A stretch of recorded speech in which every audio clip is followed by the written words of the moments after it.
When should Becky the widow take her Social Security? So I'm reading in my formerly nicotine-stained hands this email I got from Miss Becky here. That's not her real name. Question. I am 65-year-old widow since 2015. Man, my husband was 58 when he died from cancer. I'm sorry to hear that, Becky. I'm going to retire in January of 2024.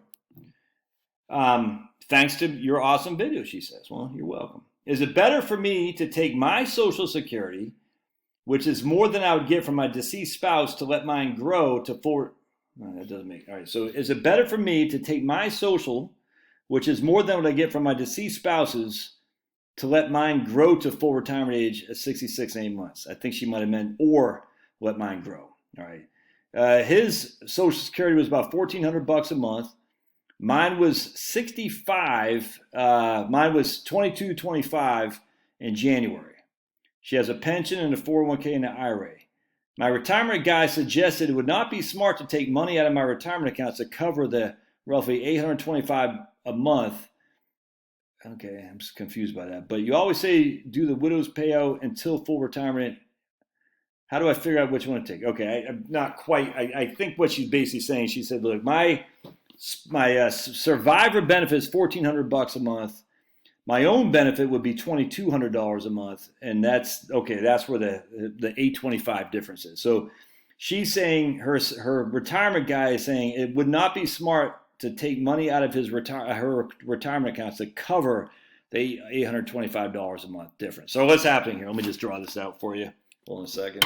She takes her survivor benefits $1,400 a month. If she takes her own benefits $2,225 a month, the difference between the two is $825. And you know what we got to do? Oh, that doesn't have any smell. Ooh, yeah, it does. Woo, man. See you later, brain cells. See you later, brain cells. Ooh, they're woo-wee. All right. So what she wants to do, in my humble opinion, is we do want her to take... And she doesn't say, she has a pension. I don't know if she actually needs the $825 a month, but just because there's a difference there doesn't mean that's what she has to pull out of her retirement accounts. That doesn't make sense to me, but whatever. What she should do, absolutely, she should take this right here. Oops. Look at that. Pretty good. She should take the $1,400 a month, at least until her full retirement age, which would be in a year and a half, because she's 65 now. So her $1,400 a month to get, frankly, I would even take, I don't know how healthy she is, whatnot, but ideally what she wants to do is take that $1,400, take the widow's benefit until she's 70.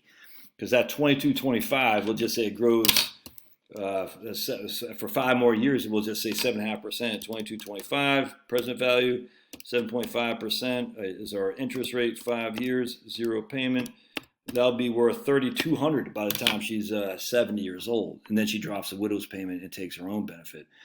That's what I would do. Now, if she needs $825, let's just see, she needs that $825 a month to cover the difference between the two payments. Well, just pull it from your retirement accounts, dude. $825 a month, that's $10,000 a year. I don't know how much she has, but if she has a pension, she probably has a pretty good amount in her 401k and an IRA.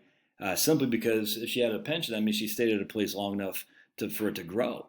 So that's $10,000 a year. $10,000 a year for 5 years. That's $50,000 she'll need to pull from her IRA/401k to cover the difference between these two right here. That's $50,000.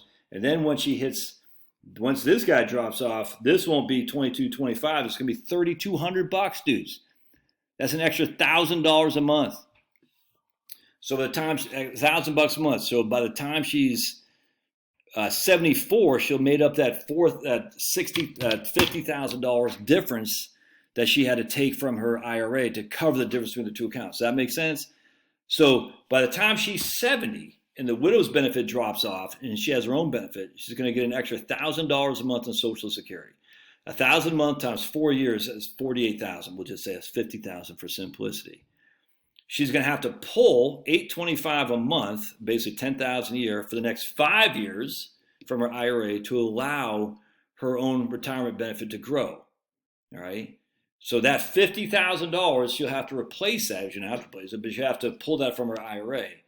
By the time she's 70, it'll take 4 years to repay herself the $50,000 she had to pull back. because she's going to get an extra $1,000 a month off what she would get right now. Yeah, that's not debatable to me.